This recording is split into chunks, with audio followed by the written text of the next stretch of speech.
Hi everyone, welcome again to my channel.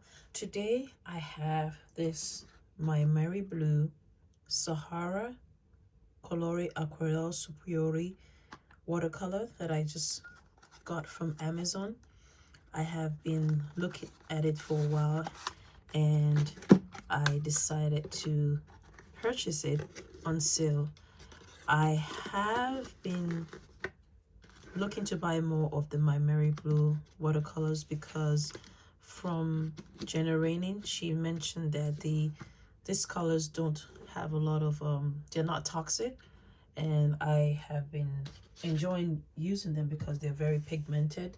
So today I'm going to be swatching this watercolor so that I can put it into my tin here, because I have made some watercolor books before where I swatched my watercolors in there, but they are bulky, and I like the ease of just opening my tin and able to see my colors here in the tin once I open them, so I don't have to keep digging to look for my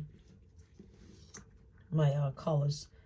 Oh, sorry, my the book that I used. So I'm going to be making, I already cut this piece of this is a watercolor paper. This is, let me grab the Canson Graduate Watercolor. I found out about this from one of my instructors on Skillshare, and so this is the Canson Watercolor, 117 pounds, 250 GSM, and he had mentioned that this is good for learning. So that's what I'm going to be using as I practice my illustrations now. I'm going to be using that to practice as I'm still learning, and I hopefully plan to fill up this palette with more Maimeri Blue colors. So this is 1 2 3 4 5 6 7 8 9 10 11 12 13 14. I have 14, and I'm going to speed up. I'm going to make the space for the boxes. But as I mentioned earlier, I'm going to be purchasing more of this little palettes. Should I say palette? This is Dana Smith, but they fit most of the time into the slot here. You can just push this back. Once you push this back, you can take it out easily. And once you're done, you can just put it in there and push it back, and it will hold it securely in there. It will not move. And I found out that they're starting to make, I found it on Temu where they're making this little should I say this is the half pants? Correct me if I'm wrong. They're starting to make them with magnets, but for me, I feel like if they have magnets in them, to take them out is going to be hard. But I believe that the magnets are supposed to keep them securely in here without them coming off. And so far, I've not had any issue with them coming off in here, so that's why I don't know if I'm going to be getting the magnets. And this one's here, these are a mixture of the ones I took out from here and put in here, and some of these ones I bought them just like that. When they came, they were wrapped individually. This, I believe, is 1 2 3, and the last one, okay, there was 3 of them. And this one is just a piece of my Daniel Smith white watercolor. I got the stick and I just cut a little piece of it in here, so when I need white, I can just use this. This is very pigmented. Like if you're doing some illustration and you need white, I definitely recommend the Daniel Smith. I think this is titanium white. I didn't write it down, but I should write down the name here so that I can remind you. But it's very pigmented, and I just cut a little piece and put it in here. So that's another option for you if you don't want to purchase the tubes, because these are very expensive. This was about $60 something, but because they're very pigmented and you would get the feel for your money, this could last a very long time. And I just saw that they were on sale on Amazon. I believe it was 25% off when I purchased it. This was my first purchase of Maimeri Blue, and ever since I purchased them, I noticed that, wow, they are very pigmented. So that's why I decided to invest in these ones. And some of these ones I had before. And I'm going to be showing you, when you look at them, when you see them as I'm swatching, and hopefully you'll be encouraged to purchase more of Maimeri Blue #1, because of it's not toxic, and also, as I've mentioned, they're very pigmented. They're expensive. Just like I always say, if you're serious about watercolor, and for me, because of my health is why I am choosing to buy this one. Or if you're serious about watercolor, I would definitely say that this is a very good brand, and I encourage you to invest in them. So once these ones are, when I finish using them, I could just take this and pour it in this to refill it, and I just let it dry. I just stored it in a cool, dry place, and it dried. Couple of days, it just dried up. So that's when I brought it back here. So I'm gonna quickly make this swatch right here. I'm gonna make some boxes here, and I'll be right back. Okay, I'm gonna start swatching them now. I am going to start with the blue that I have here, and I'm going to just spray with water to activate the colors. So this is just a spray bottle I got from Dollar Tree, and I just sprayed it lightly. And I'm going to be using my Escoda Prado Barcelona brush. And if this is not going to work because I have squares, I'm going to use the Silver Ruby Satin Bright #6. But I'm going to start with the round brush and see how it goes. So I'm just gonna, as I said, this is very pigmented, and I'm just going to, I'm going straight from the pan directly into the box. And this brush is very, I like it. I just recently purchased the silver brush from Amazon. This also my Escoda. These are a mixture of synthetic and animal hair brushes. So I like it because it holds a lot of water. Most of the synthetic brushes hold lots of water. So that's why I like it, and they're very fine tip. I noticed that the mixture, the natural brushes, the tips are they're pointed. So as you can see, I can just take this the tip right here, and just, you see that? So that's why I really like this brush. I got let me show you, excuse me. I got these 3 from Amazon, and they are very beautiful. I love the blue.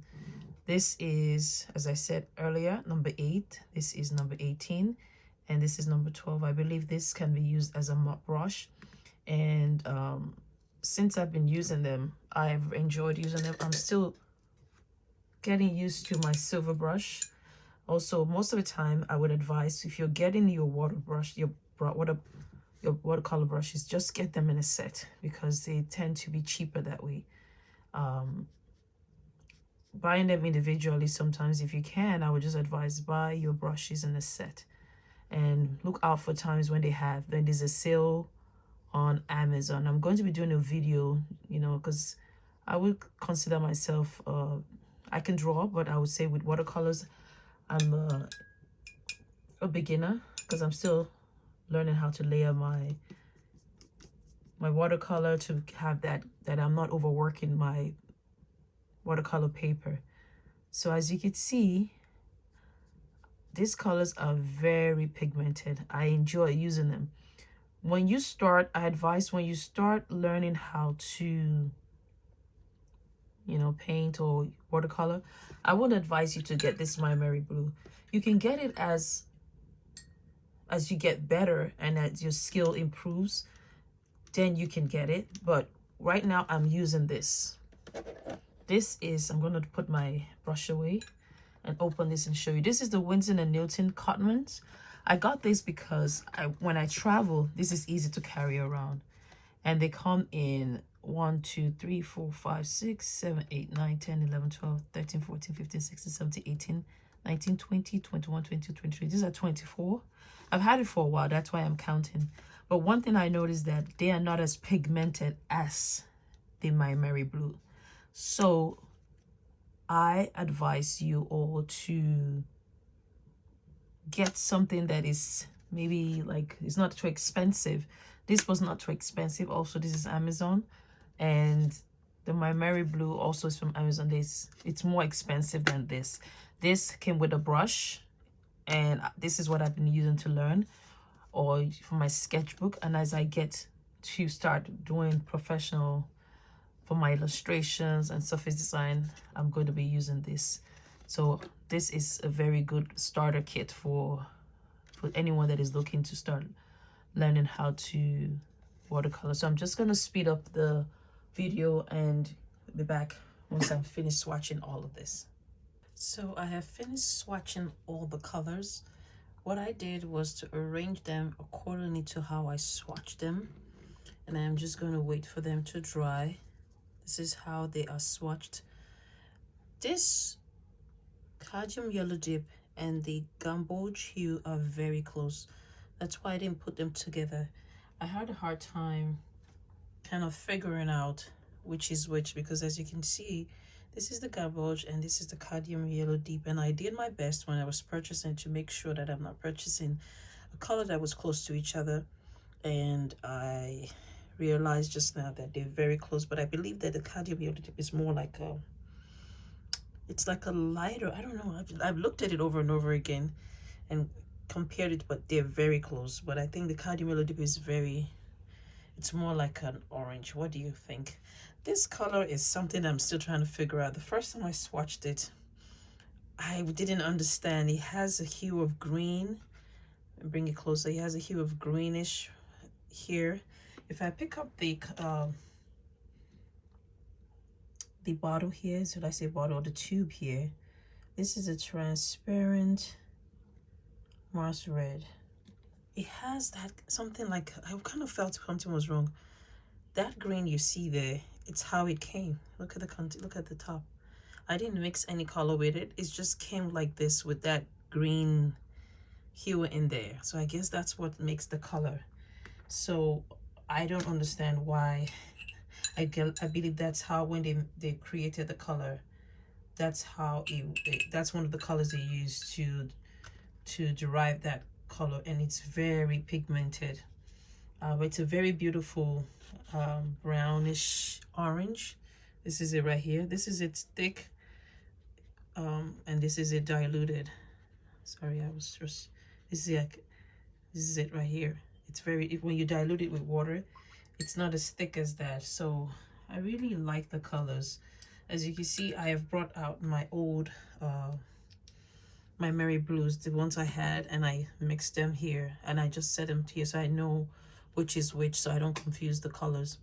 But one thing I learned from one of my instructors is that if you have colors that are very, you know, like, just to know when you save your watercolor palettes like this, once you want to go back to refill them, one thing you can do is to take your brush and just lightly dab the inside of your tube and just mix the color here. I'm going to have to do this one well again because it's kind of light, and just lightly put the color right here. I think I've done one of this here, as you can see. So when you want to go back, you could see the hue of the tube. So that's another way to, that's what I did to mostly my gouache. Is it gouache?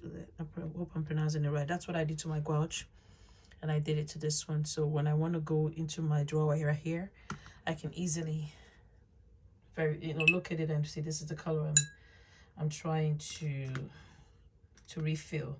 And I'm just going to be using this pen I got from Timo. Timo has been one of the places that I get a lot of my art supplies, and so far some of the colors, I mean some of the products, they've come out really good. This is the Maimeri Depot 0.6 line pen, size 10, or the 0.6 mm line, and that's what I'm going to use to just write the names of the color, because I'm not going to use pencil when you use pencil, it will not show much. So that's why I'm using this to write on it. So I'm gonna wait. As you can see, I can see it, even though as dark it is, if I pick it close to me, you can see even though as dark as it is, I know that that's Payne's gray. I'm gonna write the Quinardicron Lake and see if you guys can see it. Quinardicron is a very long word. Sweden. I don't know if I'm pronouncing it right. Lake. Okay, so there it is. So that's what I'm going to do to all of them. I'm going to wait for this ones to dry before I proceed. So that's it for today. Thank you guys for watching. I hope to, as I'm learning, I hope to share some of the tips and tricks that I'm learning as I'm getting better as an illustrator and as an artist. I hope to see you guys in my next video. Bye.